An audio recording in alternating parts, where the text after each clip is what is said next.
are mandatory evacuations for residents in Palm Beach County who live along the coast and other vulnerable areas. Take a look at your screen. If you are in zones A or B, evacuations are in effect now. Zone A includes mobile homes and homes in areas prone to flooding. Zone B includes barrier islands north and south of Jupiter Inlet and the intracoastal areas. And if you do need somewhere safe to go, right now emergency shelters are opening at several schools in Palm Beach County. Those shelters are listed on your screen right now. Take a look here. They include Palm Beach Gardens High School, Independence Middle School, Palm Beach Central High, Dr. Mary McLeod Bethune Elementary, Park Vista High School, Lakeshore Middle School, and Pahokee Middle School. In St. Lucie County, Treasure Coast High School in Port St. Lucie has opened as a shelter, along with Fort Pierce Westwood Academy. That's the only pet-friendly shelter. And a special needs shelter is available at the Haverdale Fence Center in Fort Pierce. In Indian River County, shelters are open at VBHS Freshman Learning Center in Vero Beach. The 800 wing is open to pets. And Treasure Coast Elementary School in Sebastian is open as a special needs shelter. In Martin County, Jensen Beach High School, Warfield Elementary, and Port Salerno Elementary are all shelters. Willow Beig Learning Center in Stuart is pet-friendly, and Anderson Middle School is a special needs shelter. And in Okeechobee County, 2 shelters will be opening in about less than an hour at 8 o'clock this morning. A general population and pet-friendly shelter will open at South Elementary, and a special needs shelter will open at the Department of Health. Registration is required for that one. If you plan on going to any of these shelters, make sure you have everything you need with you. Bring your own bedding, medications, and any other necessities. And parents, there are school closures you need to know about this morning. All districts in our area, Palm Beach, St. Lucie, Indian River, Martin, and Okeechobee counties are closed today and tomorrow. Those counties, other than Palm Beach and Okeechobee, also have a planned holiday on Friday for Veterans Day. If anything changes, we will let you know. And this morning, our team of reporters are tracking conditions as Nicole continues to move closer to Florida. Yeah, our team is set up all along from West Palm Beach up to Vero Beach, making sure you know everything about the storm. We want to get to our Kara Duffy. She is live at the Stuart Riverwalk this morning. Kara, how are things looking out there right now?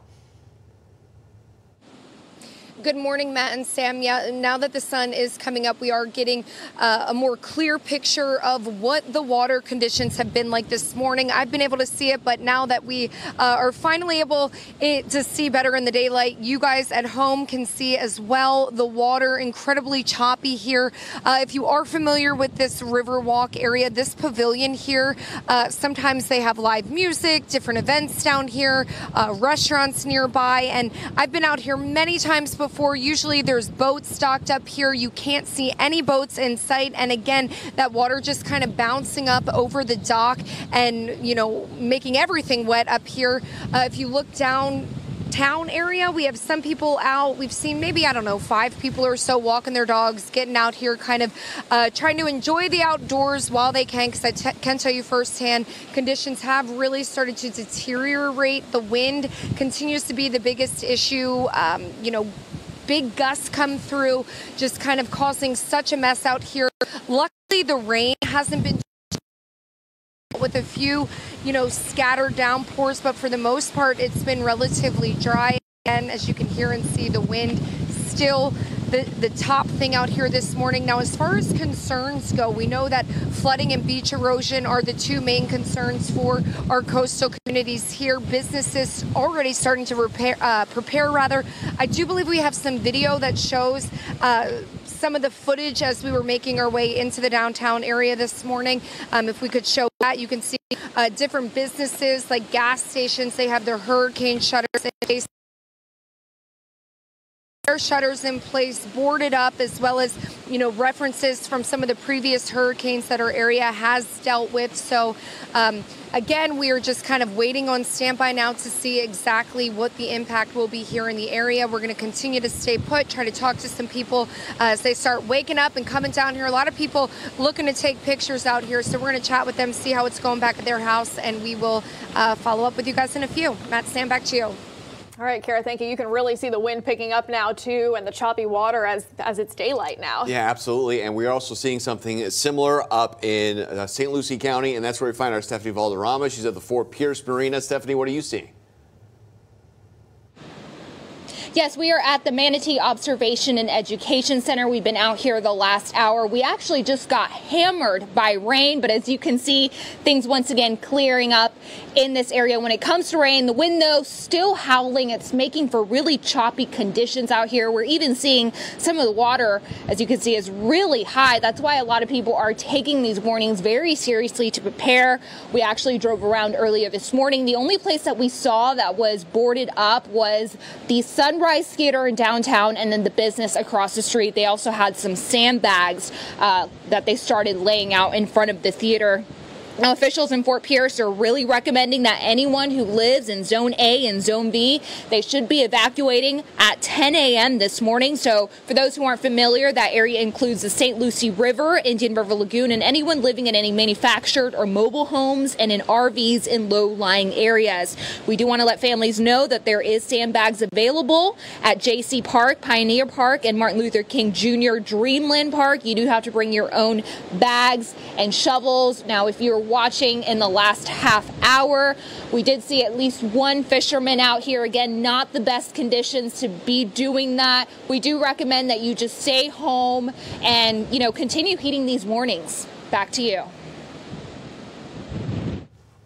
All right, Stephanie, thank you very much. You can see it, of course, all down the Treasure Coast where they're seeing the effects of the storm right now. Yeah, our Dylan Huberman is in Vero Beach right now at the Sexton Plaza Beach in Vero Beach, and he is out there with somebody who lives in Vero who's actually been out there since 4 o'clock this morning. Dylan?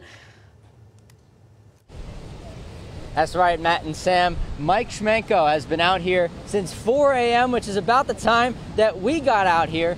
Mike, how long have you been here? What are the conditions like? I've been here for 14 years. I'm a transplant from New Jersey, and the conditions are deteriorating in front of our eyes. And you've been out here for a bunch of storms. You've been out here for the wind, the rain, like we've seen this morning. Where do you think this ranks? Not that bad. It might get worse, but as of right now, not that bad. And as far as the wind, you're seeing a lot of things blowing, a lot of people come out to watch. Why did you decide to come out here today? I love a good storm, just like anybody else. That's why they're all out here. And as far as the other people going around here, I've noticed you've seen a lot of friends that you've gone up to. How many have you seen that have really enjoyed the conditions like you? All of them. Take a look around. I don't know if you could pan around, but there's a lot of them enjoying this. And also, there are a lot of different storms that you've seen, like you mentioned. What would you recommend people do to keep themselves safe today? Just kind of board up your houses, because you never know with these tornadoes that'll whip up on the east side of the storm, and just be safe. Very nice. And from Vero Beach, Dylan Huberman, CBS 12 News, back to you at the desk. We do see that a lot when these storms are coming our way. People like to go out and see how the conditions are changing and the rough surf, but of course it is important to be safe. And conditions are going to deteriorate as the day goes along today. Let's get out to our Danny Travis now. She's out at the South Florida Fairgrounds as Florida Power and Light is getting ready here. Of course, we know the FPL certainly was stretched as Hurricane Ian stretched across our state, but let's see how they're getting ready right now for Nicole. Danny, what can you tell us? Good morning, Matt and Sam. Yeah, I can tell you that FPL's emergency response plan is officially underway as it pre-positions its workforce and supplies to be able to respond as safely and as quickly as possible ahead of Tropical Storm Nicole. Just take a look at all of these utility trucks ready to be deployed. FPL officials say there's about 100 crews here at the South Florida Fairgrounds that are ready for just about anything. Officials say they have 13,000 men and women from 16 different states prepared to respond to Tropical Storm Nicole. And aside from this staging site at the South Florida Fairgrounds, officials say there are 11 total different staging sites throughout the East Coast, which they say are strategically placed. FPL is holding a press conference coming up at 11 a.m. to provide another update on the company's preparation efforts ahead of Tropical Storm Nicole. We're going to be at that press conference, and we'll have all of those updates coming up on CBS 12 at noon. Live in West Palm Beach, Danny Travis, CBS 12 News. Important stuff right there, Danny. Also, Fort Pierce Utilities Authority is urging customers to call their emergency line if you need help during the storm. That includes if you see down power lines, smell gas, or have broken sewer or water lines. The number to call is on your screen right now, 772-466-7777. 03. And a good reminder right now, you know, we probably still have a couple hours here. If there's any last minute preps you need to do at your home, bring in anything outside that, you know, could be impacted by the wind. Now is a good time to do that. Yeah, you know, the worst of this storm looks to be overnight tonight, you know, while hopefully that you are sleeping. So, yeah, today, this is what you got to do is you have to be prepared. You have to make sure that you've got, you know, almost a full tank of gas there in your vehicles. Make sure that you have everything you need because, again, this could happen overnight when you don't want to be, you know, stuck too late. And of course, we are going to be here with you all morning, all day, overnight when that storm is expected to make landfall. We are going to have our team coverage continuing all morning long. We are also going to check back in with our meteorologists as we continue to track Tropical Storm Nicole. And we're going to keep on showing you what the ocean looks like. This is a Vero Beach. There you can see the waves are whipping up this morning. We're going to have a lot more here at CBS 12 News. Stick with us.